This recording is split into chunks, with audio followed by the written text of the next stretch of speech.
Hello, everybody. You are listening to Those Are the Girls with Mallory and Friends. I'm Mallory. And I'm Freeman. And we are changing culture and bringing back traditional values.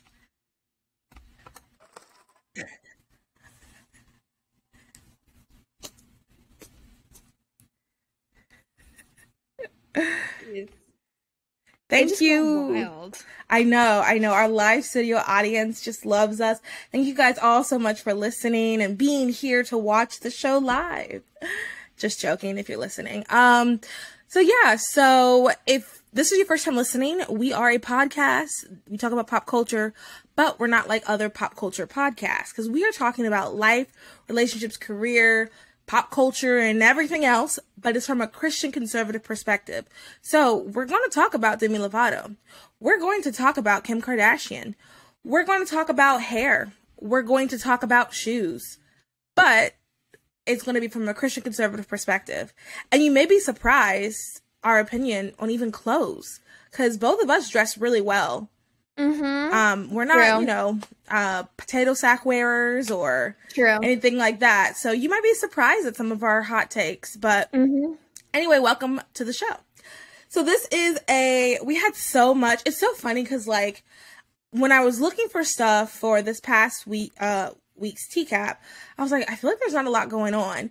And then all of a sudden there was a lot going on. Right. And then we took such a long time, which isn't a bad thing, to discuss last week. So we did still want to cover a couple of other things this week. So we were like, you know what? Why not surprise everyone with a midweek tea? And that's what this is. So this is an episode that's going to be on your feed midweek.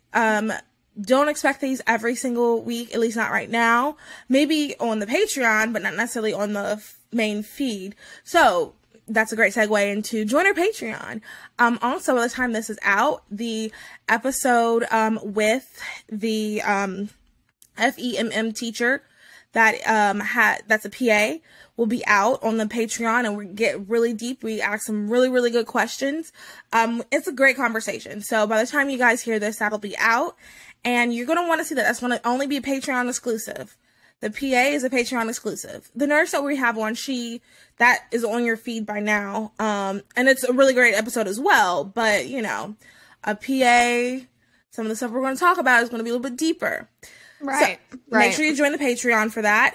If you have not, go ahead and join. If you have not, go ahead and get your tea party tickets. We are down to 6 tickets left. Yes, that's right. 6 tickets are left. Come to the fashion show, Culture of Life fashion show, which is the day before, and some of our Barbie merch, like this cute little tumbler. And in my tumbler, I have water, and I have chlorophyll and lemon. Trying to be healthy on this we're recording this mid-Saturday afternoon, just trying to be healthy. It's a very sunny Saturday here in Charlotte as well, so it's a perfect day for clarity and hydration. That's so funny. And it's also, finally the weather is getting like springy again. Yeah. So happy about that. Ugh, so weird. Okay, so let's just get into the main stories. This might not be as long as it normally is. So here we go, you guys. Are you ready we did not do this last time. No, we didn't, but I am ready. Clink. Oh, you're drinking water too. Great. That's good. Hydrated girlies. Okay. So this episode is brought to you by The Pink Rose, which is my jewelry store. If you're watching, you can see this beautiful rose necklace. That is available at shopthepinkrose.com. So our first story is something that I really, really, really wanted to talk about, because when I first saw this on Twitter, I just had so many thoughts. And it is a perfect example of hookup culture. It's a perfect example of where some of the problems within hookup culture as well. Yes. Some of the problems within hookup culture. And I want to say the first time I saw this, I was like, wow, what a wonderful PSA for abstinence. This is fabulous. Like, oh, how great. Just another reminder of why I'm very grateful that I'm abstinent. And I encourage everyone else to be abstinent as well. Okay, so everybody give me 1 second to pull it up, and I want to make sure everybody can hear the video. And as always, I'll link it. Because of how I don't think anybody wants to be a rapist. What do you think is the leading cause of rape? Girls. I want to say trigger warning. I'm so sorry. I should have started that way. I forgot that too. So go ahead. If this is too much, we are talking about We are talking about hookup culture. So we're going to talk about some topics. Also, this probably isn't best for little ears to hear either. So we're going to talk about some topics that are not, that might be a little bit hard. So if you want to fast forward, because we also have some fun topics later. But if you want to fast forward, you can fast forward. So just, I'm going to start it over. And just FYI, trigger warning, you do not have to listen. You do not have to listen if you don't want to. Okay. Oh, also for FYI, this is Destiny, the streamer. And if you're like kind of in like YouTube, Twitch world, you know exactly who this is. Okay, if it'll... To be a rapist. What do you think is the leading cause of rape? Girls not willing to be upfront with what they want at the beginning of an encounter. I would say for women, if you don't feel like you can say no in the moment, I would say put off like new sexual experiences until you feel like you can do that. So yesterday I told you and Charlie that I was in Malibu on a date, and I said, I think you want to stop to try and kiss me, and I don't want to kiss you. And he's like, no, I'm not going to try and kiss you. And then we stopped, and he still tried to kiss me and got physical with me. And your guys' response was, well, now you planted it in his head, and he's going to think he thinks it's a game. Because of how the culture exists right now, a girl might say, I've had a girl say this to me, where it was like, okay, we can do this, but we're not going to do anything sexual. Like something like that. And it ends up being like, the fact that they even brought it up means that it might be something that they want to entertain in the future, but there's kind of like a weird game being played. But even when I verbally say no, you guys are pointing to like the larger culture and saying like, well, there's these games being played. Mm-hmm. What autonomy do I have in that? I mean, all you can do is like, you assert verbally, then you assert physically, and then if they keep pushing, then you walk away. That's all you can do, right? I'm still trying to pinpoint exactly what your advice is to women, because I saw on a panel you were saying if a woman's not capable of verbally, and you specifically said verbally asserting your boundaries, she should not be having casual sex. Mm-hmm. But now you're expecting women to not just be able to verbally assert their boundaries, but be comfortable in a situation where they're now being like physically dominated to now activate their fight or flight, which is a way higher demand than just saying, I don't want to have sex tonight, which a lot of women do. And like you said, guys keep pushing. Okay, well, what's the alternative? Putting more onus on men. Really? We've been telling men don't rape and don't do this for a long time. Why would you send a woman? Say no, to not go to bars. Yeah, but they don't. Right now, the cultural conditioning is that like it's expected for a woman to freeze up and just get raped. So do you agree then that your advice of women just need to be better at verbalizing no is like insufficient? Just verbalizing is not enough sometimes. Yeah, sometimes you have to like physically assert a boundary too, sure. If that's how most rapes are taking place, women are already like suggesting implicitly or explicitly that they don't have sex, and it reaches the point where they then have to push it, then I don't think that's ignorance on the guy's part. Well, it feels like you guys are like really obsessed with like, I want the guy to be like an evil rapist. So let's say I'm the perfect woman at asserting boundaries verbally. Like I say, before I even go to a guy's house, I don't want to go to your house because I don't want you to think I'm having sex with you. And he's like, no, we can just chill and watch a movie. Mm-hmm. And then we go and we continue to drink. What? What's so funny? Why the fuck would you drink this much around a new person? It's so stupid. Evil. He is evil. He doesn't I don't think anybody wants to be. Okay. Yikes. So, you want to go first? Or you want me to go first? I can go. Okay. I think this is a really big problem. I know in my high school we had all kinds of seminars about no means no, and how to what is rape, right? Like, is it when you're physically attacked? Is it coercion? Is it the absence of consent? I guess I understand that it can be confusing, but I'm a big fan of no means no. I don't understand really the confusion. I don't know why. Seems like a lot of men are confused by the word no. I don't think that it's going to hold up in court. Somebody saying she gave me a vibe or her body language said otherwise or whatever. I think no means no, and I don't think that I don't think women really need to do anything other than establish that. I mean, other than like not be trustworthy, not be trusting of anyone. Like, that's pretty much, that should be the line. What do you think? Mm-hmm. I agree with what you said. I am thinking about many a time in my adult life well, after college, because high school, I didn't even get my first kiss till I was 18. So I had no experience in anything. So I'm gonna share this. I have multiple stories, but I'm gonna share this story first real quick. I remember in my freshman year of college, and I met this guy, and he was a senior in college, and you know, like I said, was not popular in high school. So Christian. So when I say I went to college naive, like, you guys do not understand. I went to college naive. Definitely raise your kids Christian. Definitely send them to Christian school if you can. But like, I don't know how, you just got to tell them so, because I was naive. So I think we went on like a date, and then after the date, he was like, hey, do you want to come? I just started watching, what's the movie with the guy who makes the chemicals? Breaking Bad. He was like, oh, I just started Breaking Bad. Do you want to watch it? And I was like, oh, yeah, cool, sure. So I go back to his dorm thinking, okay, cool. And, you know, I'm looking cute because I'm like, okay, I got to look really nice for this guy. So I go back and I'm like sitting here watching it, and he's kind of like touching me. And I'm like, hello, I've never seen this. Like, why are you, can we pay attention to the movie? And then he's kind of like, you know, getting a little bit more touchy to me. And I'm like, why aren't you said you've never seen this either. Why are you not watching? Like, I legitimately did not understand. Yeah. Eventually, I picked up on what he was doing, and then I went back and I told my friends, I was like, can you believe this? And they're like, duh.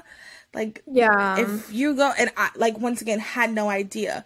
So I bring that up because I think there's two issues in this. I think sometimes girls really are ignorant. Like, not all girls are ignorant. And once you get to a certain age, you've had experiences that you know. Now I know if I were to go on a date with a guy and say, hey, you want to come back and watch a movie? I know he does not mean watch a movie. Yeah. Okay, now I know. Yeah. And that comes with age and experience. But then I think also there's the aspect of, there are times when girls say no, and then eventually they say yes. And guys think that that's some sort of like game. And what I've learned as I've grown and matured is that when I say no, I have to keep saying no and remove myself from the situation. I think that sometimes if you really, and just being real with everybody, I think sometimes you can really, really like a guy. He can say that he's a Christian. He can kind of butter you up. Freeman and I were talking about this kind of earlier. Butter you up, especially when they know that you are quote unquote a good girl. They put on a show. And I'm saying this from experience. Guys can put on a show. So then, you know, you're in this, you guys are just hanging out, having fun. You're not thinking anything of it. You're like, wow, this is great. I'm glad he enjoys kissing like I enjoy kissing, and stopping right there. We're on the same page. That's what you're thinking. You're thinking that. And then, you know, it can escalate, and you have to, if you say no, you gotta stick with that no. I do understand, because I have been in the situation where you kind of eventually like, oh, okay. I do get that. Like, you do the fine. And it's weird to me, because if I were trying to kiss someone, I think I would want them to be excited. Right, I don't know if I'd want someone to go before they do it. That's a little weird. Right. It was kind of rapey, if you ask me. But anyway, some guys just take that. And that's, I think, what Destiny's talking about. And I think that's the problem with hookup culture is, and I'm not blaming women, because once again, I understand that as a woman, sometimes you do kind of just fine, because you just want the person to roll over. You're kind of uncomfortable, so you just give into it. So, and you know, guys can't read your mind. So that's also what I always remind myself, like, and I've had a recent experience where I had to tell someone, no, I thought you were this one person when it turns out you're really not this person, and I don't want to do X, Y, and Z. And I kept saying no. I had to put my foot down and remove myself from that situation. And we have to do that, because guys cannot read our mind. They should be able to stop at the first no. They should be able to read your body language. They should be able to see if you're pushing someone off, that if you're pushing the person off, that you're not interested. They should. But, you know, like he said, we've been telling guys to stop raping, which was so cocky. We've been telling guys to stop raping, and they're not understanding it. You know what, sir? You're right. They haven't listened. So it is our job to go ahead and try to be more direct. And once again, I think it's really difficult, because like I said, especially when I was younger, I've been in situations where I didn't want to do X, Y, and Z.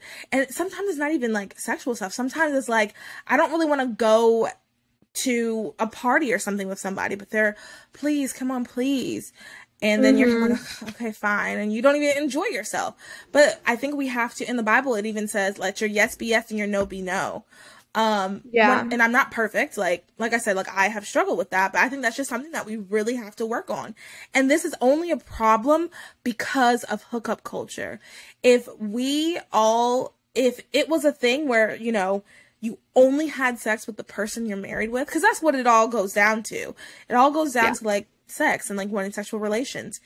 If we only had sex with the person that we were married to, we wouldn't have to worry, because the person you're married to is going to understand, okay, maybe she doesn't want to right now because she's not feeling well. Or maybe he doesn't want to right now because he's just had a long day at work. You know, then and you know the person loves you, so you know that they're asking not because of some awful, evil reason, but they're asking because they want to. And you can respect when your spouse says no, and you can respect when your spouse really wants it. And it's just a great example of like why hookup culture is just so awful, wrong, and toxic, because we also don't understand each other, men and women. And this is the problem. I feel like that's been going on way too long, and the divide has been pushed. Partially, I'm going to be honest, because of podcasts like that and that Whatever podcast. It's called Whatever. That's like super on Twitter. So if y'all are on Twitter, you see the clips all the time. Like, I think those kind of don't help with us understanding each other. But yeah, so that's my thoughts on it. I just wish we could figure out, like, we just got to stop hookup culture. I think this is just a symptom, or this is what happens when you have hookup culture and people are not understanding. I think a lot of times, sorry, Freeman, I'm like talking so much. No, you're fine. Last thing I'll say, I think a lot of times, even girls, and I'm not saying that all girls are so sweet and innocent. That's not what I'm saying. I'm just saying that I know myself, and I know other girls, we are thinking that these are really good guys, and that, you know, maybe we'll be married one day. Sometimes we're even thinking we're dating when they don't think we're dating, which, you know, that's a whole nother conversation. So I don't think that everyone coming into this is intentionally trying to like lead men astray, or, you know, I think it's just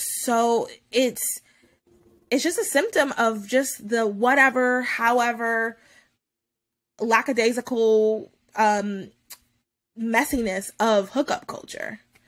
Well, and I think it's great, Mallory, that you are trying to speak to women on this issue and how we need to make sure we're clear and that we're sticking to our guns. But I'm also ready for the men to start taking responsibility. This is not something that needs to fall on our shoulders, ultimately.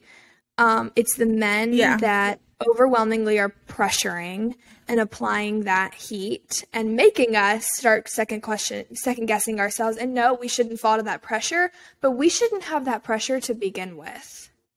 And that's a problem with, I don't know if it's hyper masculinity or why men are feeling like so. I mean, I think they've always been like way more sex crazed than women, but I think but what can we do to teach young men and to teach our brothers how to respect women and boundaries? Like, what are we missing? That's my question. I think that, and I definitely am not, you know, I'll say her name. I hope she doesn't ever find this. I'm no Pearl. If you guys follow just Pearly things, I'm no Pearl. So I don't think that women are, you know, this, like, I don't think women should take the full responsibility for everything. I think it's a both and. And I think that, like, I forgot the point I was going to make. You were saying, but I did want to say that I'm no Pearl. I did want to make that point. Men take responsibility. I said we shouldn't have this pressure to begin with. I agree. I forgot where I was going to go with that, but no, I agree. Like, men really do need to, they need to realize, like, you're not entitled to some sort of sexual thing. And I think, I know what I was going to say. Women, we do hold the key. So, like, that is why we need to do our part, but the men also, they are responding to us. And, you know, if you're going to be a man, be a strong man, then you should be able to control yourself. If someone takes the key away from you instead of pouting. Because that's how I kind of see it, is like, you know, women, I heard someone say this on a podcast. They were like, well, women are in charge of hookup culture or something like that. And the girl was like, well, what do you mean? And he was like, well, have you ever been turned down for sex? And she's like, oh, I've never asked. And she's like, of course, because the guy is going to ask. And then you say yes or no. So I'm like, fair. That's fair. But the guy has to, okay, if it's a no, then the guy has to understand that it's a no. Yeah. They have a responsibility too. They're not some like, well, some of them are, well, I was going to say they're not some like sex crazed, uncontrollable beast, but you know what? Some of them are, and we need to stay away from them.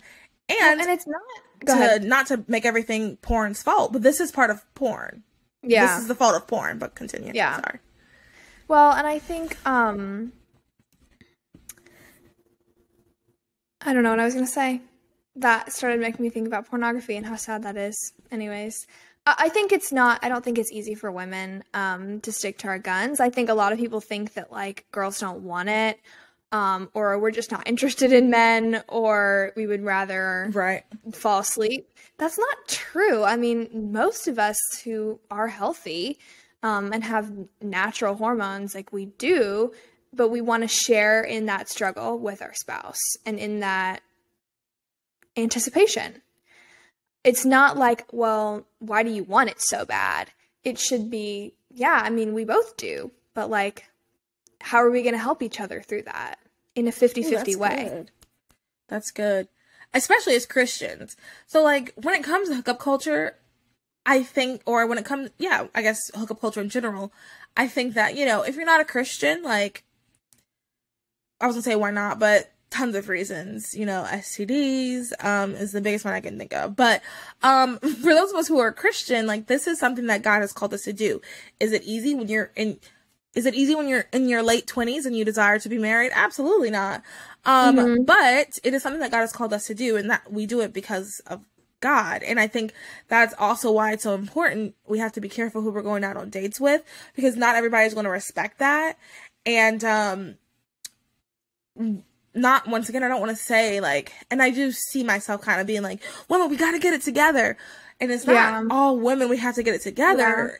But I guess I just keep thinking of like, in preservation for myself, I'm like, okay, now I got to make sure I'm going to be with someone. If I'm going to go on a date with someone, I'm going to go on a date with someone who's going to respect me, because the reality is there are not a lot of good guys out there. There are good guys. I've seen them. Most of them are married. I've never met one in Charlotte, but I know they're out there. I know that they're out there because I've seen it. And with other people. I've seen them with other people. So I know there's some out there. For sure. So I don't want people to think that like, oh my goodness, be afraid of all guys. But I do want people to just be more choosy. I know that I'm working on that. I'm being more choosy and realizing that like I said, like, guys will, you know, you say that you're abstinent and, oh yeah, blah, blah, blah. And then, oh, I got something for her. You know, you go on 5 dates and then all of a sudden, literally, they're a completely different person. But anyway, I think that this is just another reminder why abstinence and like choosing who you're with is so important, because if the majority of guys are thinking like this, then this is kind of, I'll be honest, it's kind of scary. If the majority of guys are thinking like this, if you're out in the dating world. And I think this is just something that we have to be careful who we are allowing, and we have to stick to our guns. And someone has to be talking to the men. Absolutely. I don't really, you know, I don't listen to men Christian focused podcast. So I don't know if anybody is, but I certainly hope there is someone talking to the men. Because this is frightening. It is frightening that your no is not going to be taken seriously. And I've had experiences like that where I thought this person was one thing and I thought that they would understand and respect my no, but they didn't. And I'm sure, I have no doubt everyone listening probably has had experiences like that. And that's not good. That's not good. And that's not a good direction that we're going in. Because, yeah. For sure. So, I guess because it's so bleak, is there like a solution that we can come up with really quick other than like girls? I definitely am a fan of find people at church. Sure. Or I think definitely being, and I don't want to sound like cringy when I say this, but like being in public, you know, I mean, if you're going on a first or second or third date, I think there's some really fun things you can do. Go to Topgolf. Oh my gosh. Andy and I go to Topgolf like every week. They have Half Price Tuesdays, so you should do that. So like go to public places. Maybe, you know, on your drives home, you can talk about deep things and talk about your feelings about those things. And, but I mean, if you're in a place where you are being attacked, it's generally like in a bedroom or in, your house.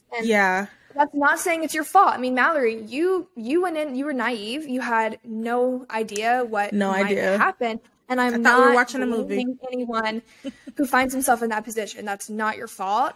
But it's also it sucks that we have to like lock our doors at night, but we do it because there are horrible people out there.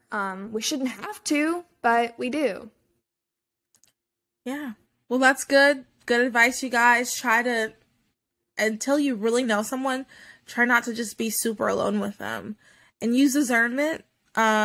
Use discernment. And I think maybe also listening to, well, I'm thinking back to like 18-year-old me when that happened. The only thing I think that could have prevented it is if I had told my friends what was going to happen. Like, oh yeah, we're going to hang out afterwards. I think they probably would have been like, oh, you know what that means? Because they knew how naive I was. Yeah. So maybe like talking and telling people. Yeah. Yes. And having these conversations. I think this is a good conversation to have with your friends, male and female. Especially male, to see like what they think. And then, you know, if they're truly your friend, be honest with them. Like, hey buddy, I really don't think if that girl has told you no, you should keep going, you know, things like that. Literally.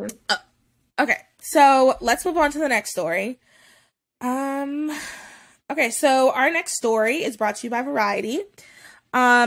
Judy Blume Forever trailer, beloved author gets her own documentary. Prime Video dropped the trailer for the documentary Judy Blume Forever, which depicts the author's childhood to her prolific career, creating acclaimed books that have met controversy. Blume is a literary juggernaut behind dozens of children, young adult, and adult fiction novels, including Are You There, God? It's Me, Margaret, Tales of a Fourth Grade Nothing, and Blubber. The documentary dives into the specific titles and examines their impact. The documentary features celebrity cameos such as Molly Ringwald, everybody knows her from 16 Candles, in Riverdale, Leanne Dunham, Anna Conkle, and Samantha Bee, talking about their experiences with the author's work. Everything I learned about sex or crushes, I learned from Judy, said Ringwald in a trailer. Judy Blume Forever also tracks the impact of the author's work through the letters she received from readers. So, I wanted to do this because I think the documentary is going to be cute. I mean, yeah, I'm sure it will be. I think I read, what was it? Double Fudge, Super Fudge. Yeah, I definitely read some of her books. So the only one I remember, 100%. Yeah, the only one I remember is Are You There, God? It's Me, Margaret. And I remember reading that. Yes. That? Okay. All I remember, I should ask my mom about it because, okay, so I remember Judy Blume. Like, I remember hearing that name, and I remember reading this book, and I remember thinking, wow, she's an amazing author. But I do, like, vaguely remember, I only read this one book from her. I don't remember reading anything else. And now that I'm reading more about her, I didn't realize, like, how, quote-unquote, sexual, or, like, not sexual, but, like, how controversial the books are, which now, looking back, might be the reason why I was only allowed to read one. But, Are You There, God? It's Me, Margaret. The one thing I remember from that book, and I read this in the 4th grade before I got my period in the 5th grade, was her friend gets her period, and she's on vacation, and she sends Margaret a postcard about getting her period. And I remember thinking, like, why is this that big of a deal?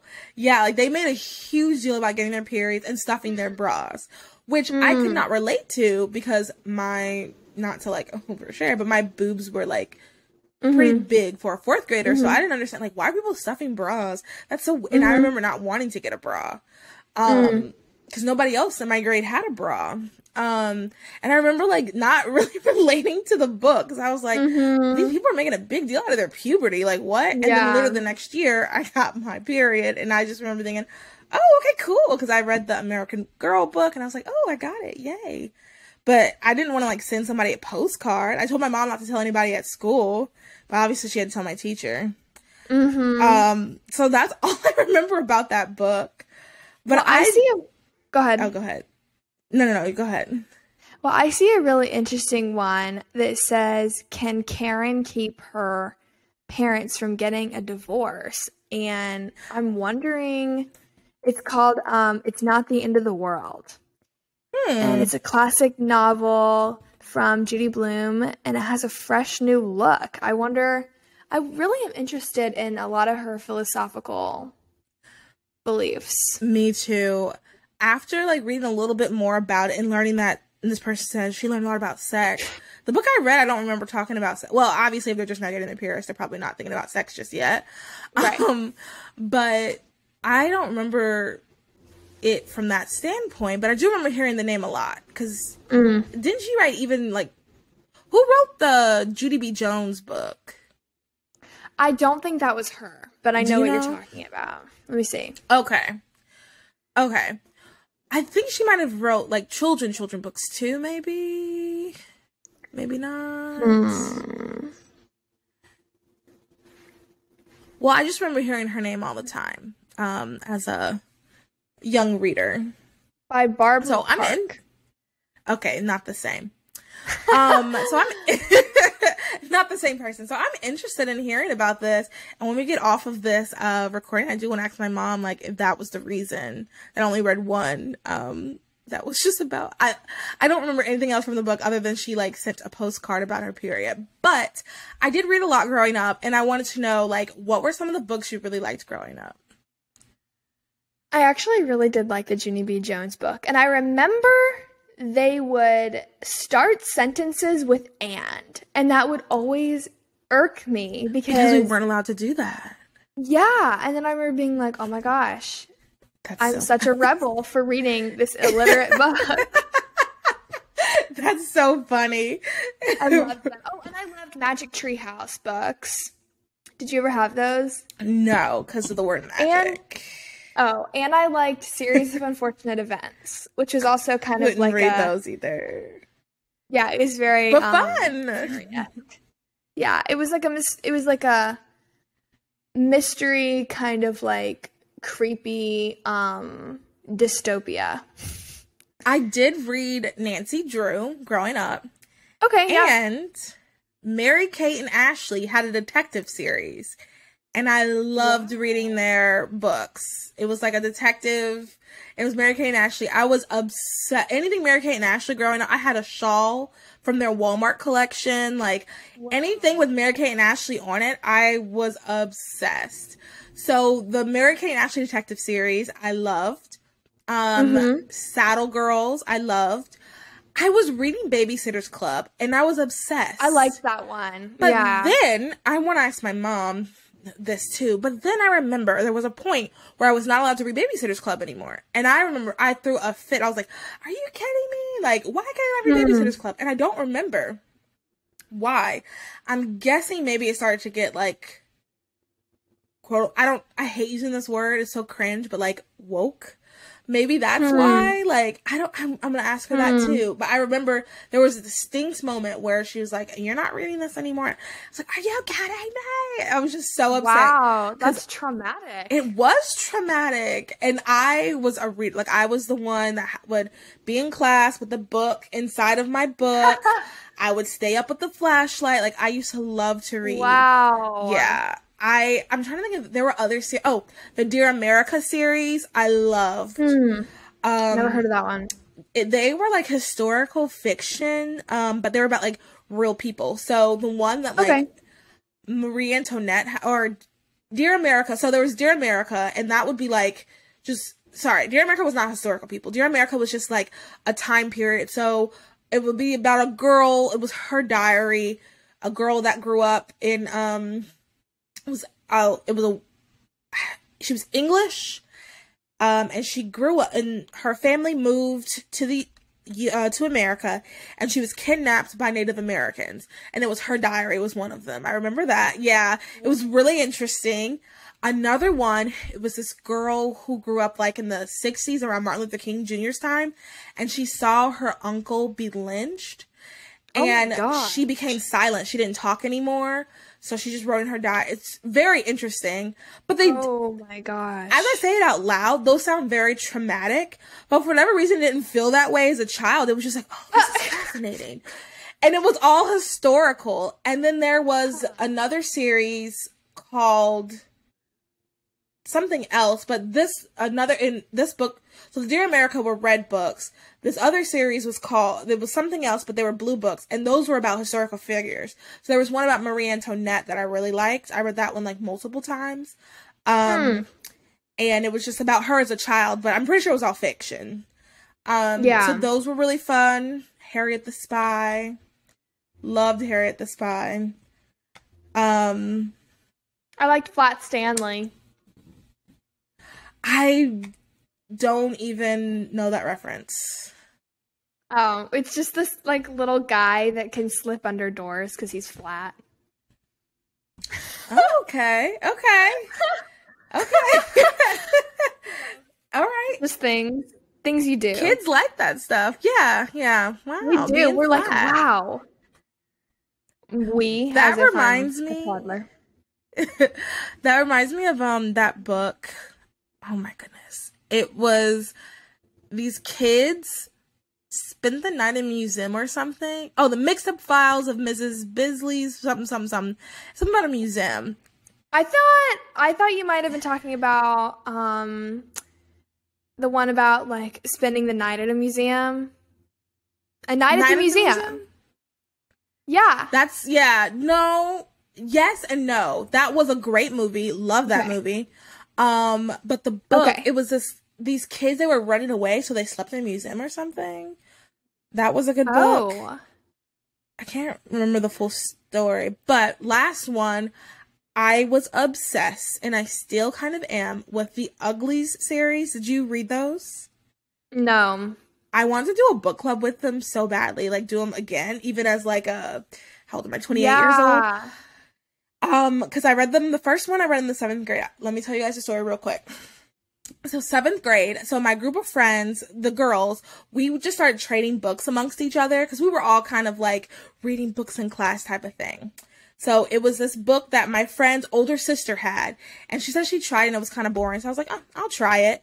Mm-hmm. I was obsessed. I finished and I said, everyone in this book group that we have needs to read this book. So it was literally the Sisterhood of the Traveling Book. So I want to say within a week, because we all read it really fast. It was that good. Within a week, I think we all ended up reading it. And then the second one came out, and we all got our own copies of the second one, and then our own copies of the third one when the third one came out. Dang. But it is so good. It's called Uglies. So the first one's Uglies, Pretties, then Specials, and then there's a stupid fourth one that we don't talk about. But the premise of the Uglies, or the whole world, I guess, is it takes place in the dystopian future. And when you turn 16, you can pick how you look. So you go to this place, and so, you know, you grow up, and you don't live with your parents. You live in like dorms your whole life. So, you know, conservatives' nightmares. And you go to this place and you choose, okay, I want to look like this. And you pick the number that you want to look like, and they change you all up, and then you get all this like cool tech in your head, and then you move over to Pretty's world, and then you get to do all these cool things, and you're like supposedly so cool and pretty and smart, and you're like, all your dreams come true. So, you know, 7th grade means like, ooh, sounds like a cool gig they got going on. How do we like do this? Yeah. But, you know, by the end of the book, you're like, oh no, this is not right. That's like the purpose of the book. Yeah. So, it's really good. I mean, I don't want to ruin anything else for you guys, but it's so good. It sounds good. Fascinating. I know. And then, like, I really enjoyed dystopian books, honestly, and just seeing Me how too. things could get so bad if we really just followed our, like, earthly desires. You know what? That is exactly what dystopian novels are about. If you follow your earthly desires, you take out God, because every dystopian novel I think I've ever read as a child, two things they didn't have: God, they never talked about religion, or if they did talk about religion, it was in a negative way, and there were no books, which I think is also telling. I mean, Fahrenheit 451 was about not having books, but even in the Uglies series, and there was this other series that was similar to that. I don't remember the name of it, but you know, you can pick and choose, which this is what's crazy, you guys. Listen to this. You can pick and choose how you want your child to be. So you don't get pregnant anymore. You go and you say, hey, me and I'll just use, well, I normally would use Taylor Lautner, but he's married now, so I'm going to respect that. Me and, I'll just say Bob. Me and Bob we're married. We want to have children. We go to this place. We tell them, okay, Bob and I were like a child with gray eyes. We want him or her. We want her to have curly hair, and we want her to be good at surfing. And then they and they create their child for you. And yeah, that was like the premise of the book I read. Yeah. Which, sounds interesting. Sounds a little familiar, doesn't it? Literally. Yeah. Yep. And there were no books in that society as well. Just a side note. Crazy. So yeah, love dystopian novels. Well, at least back in the day. I need to read more now as an adult. Yeah, I need to get back to reading. Yeah. Okay, so next story. We're going to skip over that ad. Okay, so the next story is something that is a little bit more serious. We had a fun one just now. Now we're going to get a little bit serious. And I wanted us to just talk about this. Some more pro-life news. And then we'll discuss. This is also important for us to discuss. So when you are talking with your friends about this, you have some points and you're able to understand it. So this is brought to you by NBC News. In a high-stakes hearing, a judge will consider whether to order an abortion pill off the market. I'm going to read that again. In a high-stakes hearing, a judge will consider whether to order an abortion pill off the market. A lawsuit filed in Texas challenges the FDA approval of medications used to terminate a pregnancy. The judge has been asked to halt access to one drug nationwide. A federal judge in Texas held a hearing last Wednesday in a lawsuit that seeks to overturn the Food and Drug Administration's approval of the pill used in medication abortions. The coalition of anti-abortion groups behind the suit, called the Alliance of Hippocratic Medicine, has requested a preliminary injunction to take one of the two drugs, mifepristone, off the market nationwide while the case proceeds. The lawsuit filed in November alleges that the FDA did not adequately evaluate mifepristone's safety before it approved the drug in 2000, and also argues the agency should not have made the medication accessible via telehealth during the pandemic. But the Biden administration argues the group doesn't have the legal standing to bring the lawsuit. That's one of the issues Casamac has told the lawyers to prepare to address in the hearing, along with potential harms of halting access to mifepristone and the implications of implementing such an order nationwide. So essentially, last week, they are hearing a case about whether mifepristone should be sold, specifically in Texas. Yeah, and I think the question right now is whether or not really the FDA should have approved the drug. It sounds like Judge Kaczmarek is basically considering the safety of it, whether or not Texan women are really going to be better with this or worse with this. So it's not really a debate about the morality. It's more about, is this an effective / safe thing? And I want to talk about the safety of mifepristone because I think a lot of people would say it is safe. I know majority of doctors would say it's safe for a woman to take. And there are pro-life arguments to it being safe, right? It's never safe to kill someone. But I think It's especially not safe when we're not going in for checkups or ultrasounds or having consultations with doctors. Then it becomes super unsafe. And I'm not sure if we have really the studies to prove that, because it's only recently, I think like 2021, you didn't have to go in person to get this drug. Since 2021, you can do it, however, or online. So I don't know if there's much studies being done about how safe it is to just kind of willy-nilly take it over the mail. So I think that's the question right now is this a safe decision? Yeah, and I think you nailed it on the head. We know as pro-lifers that murdering someone is not safe. It's murdering, it's killing. And we also know that it's not safe to not be able to see a doctor. People are sneaking to get it. It is easily accessible in some areas. I mentioned before, there was a documentary where someone went right across the border to Mexico and just picked up they said it was an abortion. They didn't say the type of abortion pill. They just said an abortion pill across the border. And at the different pharmacies, they picked them multiple. At different pharmacies, they gave them different instructions on what to do. So I think that kind of just shows how unsafe it is. And hopefully that's what the judge will rule. And I think, this is going to set a precedent. And this is definitely going to go all the way up to the Supreme Court. That's without a doubt. And I think that, the more we learn about this case, I think when it's time, we need to be encouraging the justices and letting the public know really how dangerous this drug is. It is dangerous. Women have died because they have not gotten the proper help when it happens. And it's not, taking this drug isn't just like a cramp. I saw someone say, it's just cramps like here. It's not. If you've seen the movie Unplanned, Abby Johnson, she said that's literally how it was. You can, I don't want to really get graphic about it right now, but, so we know that it is not a safe drug. So hopefully, I'm praying that,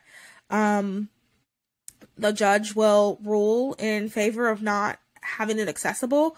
But once again, we don't know. But once again, I think it's going to go to the Supreme Court. So even if the person's going to keep appealing and appealing and appealing till it gets to the Supreme Court, and then it's going to really be a big issue. And hopefully with our Supreme Court that's pretty pro-life, they'll at least get rid of the pill. And then if they make a nationwide ban on the pill, that would eliminate so many abortions. Yeah. I think 80% in North Carolina are from the pill. So, pro-aborts are shaking in their boots. This could be a huge win for us in the pro-life movement. So let's be praying about this, and we've already seen Wyoming do something similar, right? Yes. Hasn't Wyoming made the abortion pill legal? Yes, I believe so. Do you want to pull that up and read something about it really quick? Yeah. While you do that, I want to share this. I was watching old Law and Orders a couple weeks ago, and there was one that I had never seen on TV. I have Peacock now, so I was watching on Peacock, and the premise was this guy caused his girlfriend to have a miscarriage, right? So they're like, how do you do it? He put the abortion pill up her while they were having sex. Oh my gosh. Yes, which is probably why it's never been on TV. So, and it was mifepristone. It was mifepristone. So when the ME said that, I was like, wait a minute, what? And they were talking so terribly about mifepristone, and this episode was way older. I'm pretty sure this episode was one of the ones in the 90s. So I'm just thinking about how it's changed, how public opinion has changed about mifepristone. When I was reading this, I was like, wow, that's so crazy. But yeah, he was putting mifepristone, the abortion pill, in her, oh my gosh, putting it up her. Yeah, and it caused her a miscarriage. So obviously he went to jail. he went to jail. So then it's kind of like, okay, we know that that's wrong. So then, interesting. Yeah. Differences. But anyway, go ahead. Yeah, so according to the New York Times, Wyoming became the first state to outlaw the use of pills for abortion. BuzzFeed News says Wyoming has become the first state to ban the abortion pill. And then NPR says Wyoming Governor Mark Gordon signed a bill Friday night prohibiting abortion pills in the state and also allowed a separate measure restricting abortion to become law without his signature. So I am actually really surprised with Wyoming. That came from like left field, I feel like a little bit. Like Wyoming would not have been really I never think about Wyoming. 5, Yeah. I never think about Wyoming. It never crosses my mind. Thank you though. Me neither. Thank you though. Thanks. They're set a precedent. I think hopefully other states will be like, ooh, this is an interesting law. Let's look at this. Yeah. I want to say, like, there is no chemical, like, as far as I know, there is no medical reason you need to have mifepristone. That is a fully elective thing that's happening. Like, mifepristone kills a completely healthy baby. Like, now we can talk about a DNC and, like, how sometimes we do need those tools, but it's not the same thing. Like, mifepristone... The only use for mifepristone is to kill a completely healthy baby. We're not talking about like medically necessary things. Mifepristone is never, ever medically necessary. Just wanted to say that.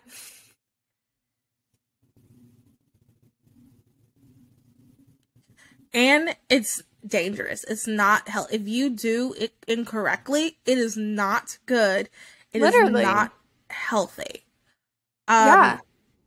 When you get abortion pills, you get 2 pills. The first pill is mifepristone that kills the baby. The second is a pill that is supposed to expel the baby. If you do not take the second pill in time, or if you are too far along and the mifepristone has worked and you're too far along and your baby remains dead in your body, you could die. It is very serious. It is not a drug that should be easily accessible. There is no redeeming quality of this drug. It is very, very dangerous.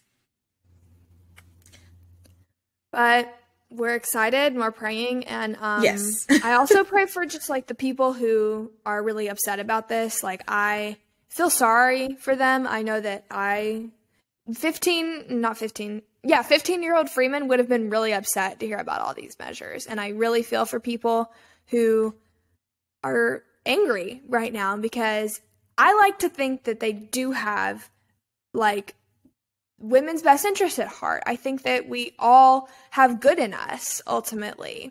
So I'm really sorry that this is going to be so controversial. I know it's going to make a lot of women angry and a lot of women sad, and that is not what we want. Like, the pro-life movement that I know is not rejoicing at someone else's stress, anger, and agony. Even if we don't feel like it's even justified, we're still really sorry that 50% of the country is mourning right now.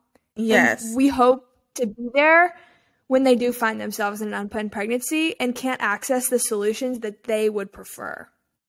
Yes. And that's why we have to let people know the truth.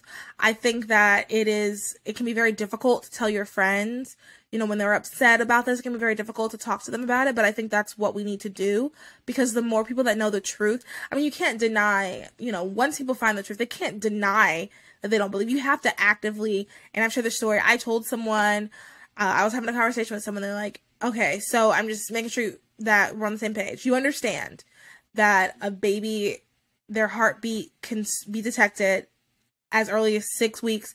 Some have even said as early as 4 weeks. You understand that a baby can feel pain at 16 weeks.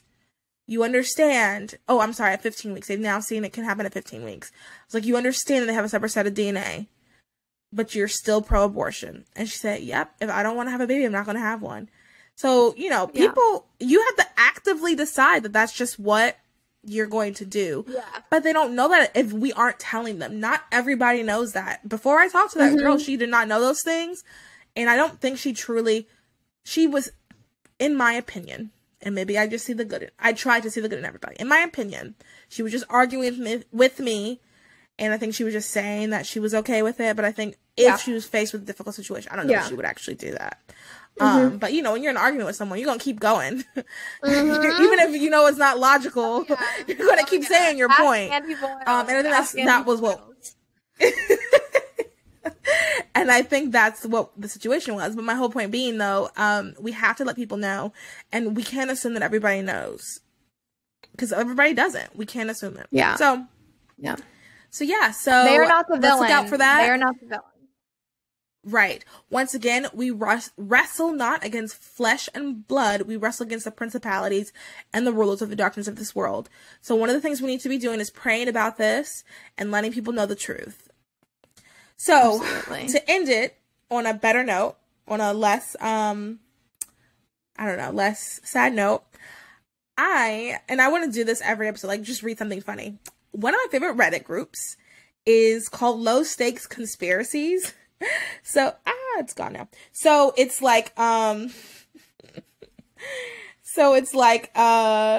random conspiracies that are like really funny. Some of them I'm like, okay, that's not low stakes. And they're really funny. So I want to read a couple that are funny. So this one says, not every single dog is the goodest pup in the whole wide world. Our pets are just in cahoots with Big Treat to boost sales. Oh, that could be. I also think that animals are up to a lot when we're gone. I firmly believe. I think that too. Like, I don't think they just sit around. I believe that pets is a very accurate representation of what happens when we leave. Just saying. You think? I've never seen that. I really want to see that. It's like a pet, like pets come alive and like fight crime. So, they fight crime. I didn't know that. I heard someone describe it as like Toy Story, but for pets. It's the same like plot as Toy Story, pretty much. Pretty much. That's what someone said. I want to see it though. It looks interesting. But I do think they do stuff when we're not there. I don't think they just sit and like, one of my friends puts on the dog YouTube channel for them, and I'm like, your dog isn't sitting there watching that. That's not. Yeah. Okay, so this one is interesting. This one says, Shazam, the Sinbad genie movie, actually did exist, but was so bad, Sinbad spent his whole life erasing his existence. Okay, so you know the Mandela effect about that movie? Have you heard of that one? No. Okay, so many people remember a movie starring Sinbad, where he was a genie, and it was called Shazam. So many people remember it. But if you look it up, there is no movie by Sinbad or with starring Sinbad as a genie called Shazam. There is a Shazam starring Shaq, but there's not one starring Sinbad. And I want to say, whenever I see pictures that people have made, I want to say I remember it too, but I don't know if I'm remembering it because I want to be a part of this, or if I like genuinely remember it. But that's one of the Mandela effects. Wow. So this person is saying that it did exist, and Sinbad just goes around making sure that all of the proof of it existing is erased. And that's such a funny thought, because it was so bad. Fascinating. Oh, this person says, Santa's elves are kids who have seen him. That's the real reason your parents had to be certain you were in bed and asleep.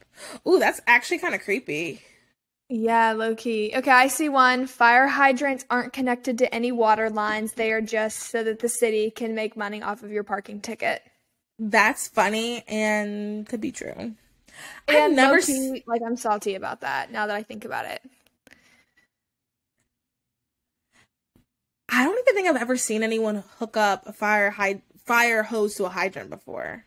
Have you seen that? I have seen them like explode, and then like the city is like trying to fix it. But no, I guess I haven't, now that you say that. You've seen one explode? Yeah, I've seen many explode. Like you saw... Oh. Like yeah, I mean, like, I'll just be driving by, and I'll see one like spewing water, and like the city will be trying to like fix it. Oh. Okay, but you don't mean like you watch it explode, like shards everywhere and like Not from start to finish, but I've just seen them like spewing water. Oh, okay. I don't even think I've seen that in real life. I've seen it in TV, but I don't think I've ever seen it in real life. Yeah, who knows? Interesting. Okay. Well, I feel like this is a good... Oh, you want to end? There's a really bad lag happening right now. Oh, no. Okay, wait. I'm going to find one last one, and then we'll be done. Okay.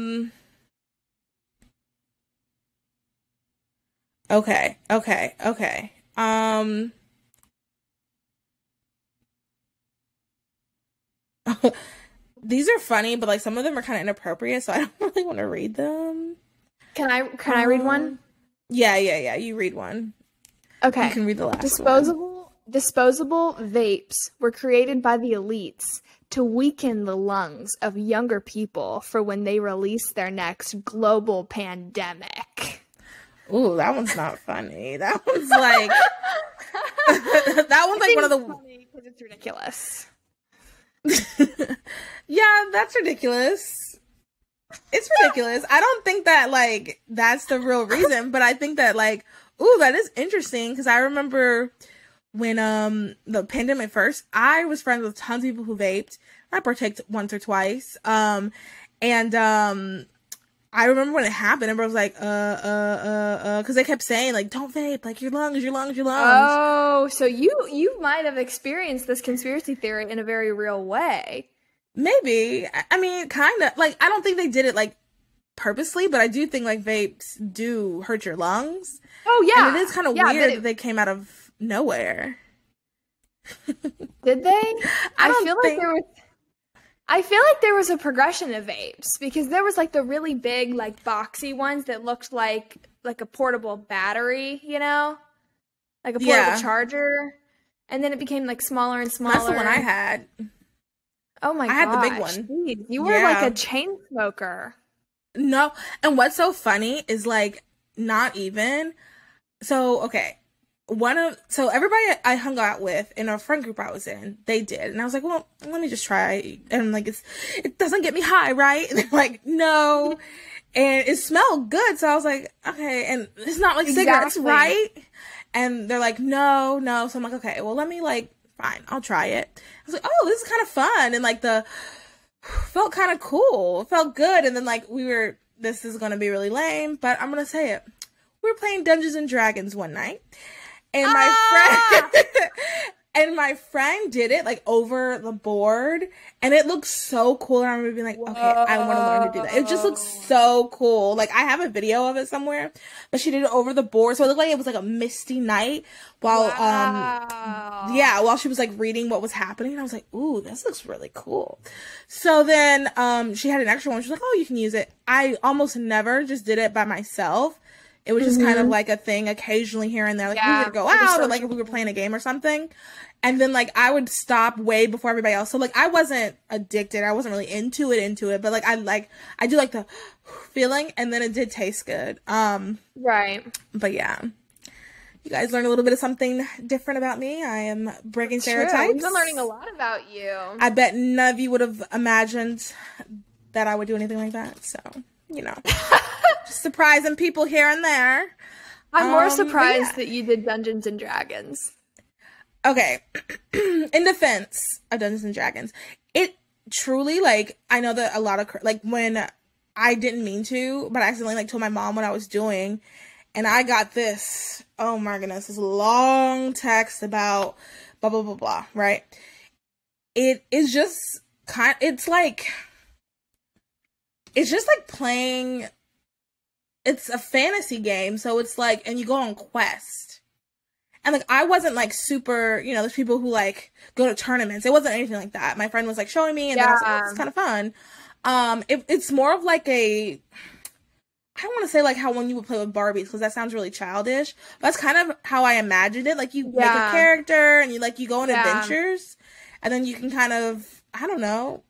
And I was never like super serious, but I do like it and I enjoyed it. And if anybody listening lives in Charlotte and has a team, I'd love to play with you because I do miss it. But like, I don't know, it's fun.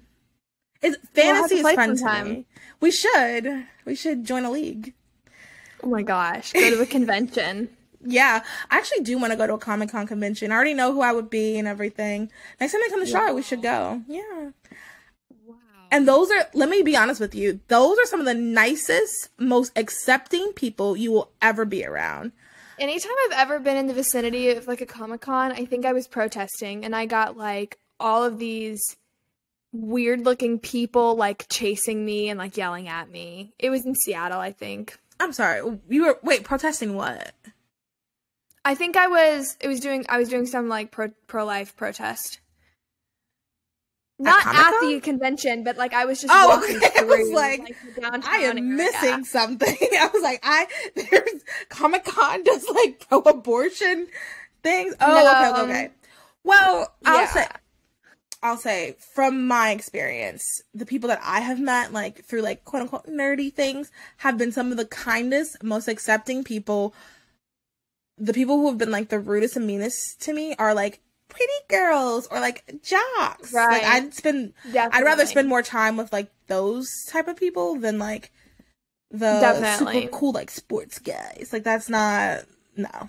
Yeah. And we can have like deeper conversations with those other For people. sure. Anyway, you guys, this is all to say don't judge books by their cover. And respect all your fellow men and women. Yes. So if you like this episode, make sure you subscribe, you share it with your friends, you tell everybody. Thank you guys for listening. It has been real. Make sure you like, comment, subscribe if you're listening on YouTube. Make sure you interact with it on Spotify. Leave a review on Apple Podcast. So yeah. Anything you want to add, Freeman? Do all the things. Do all the things. Thanks for listening. However, whenever you're listening, you have a great rest of the night, evening, day, wherever you are. Bye. Adios.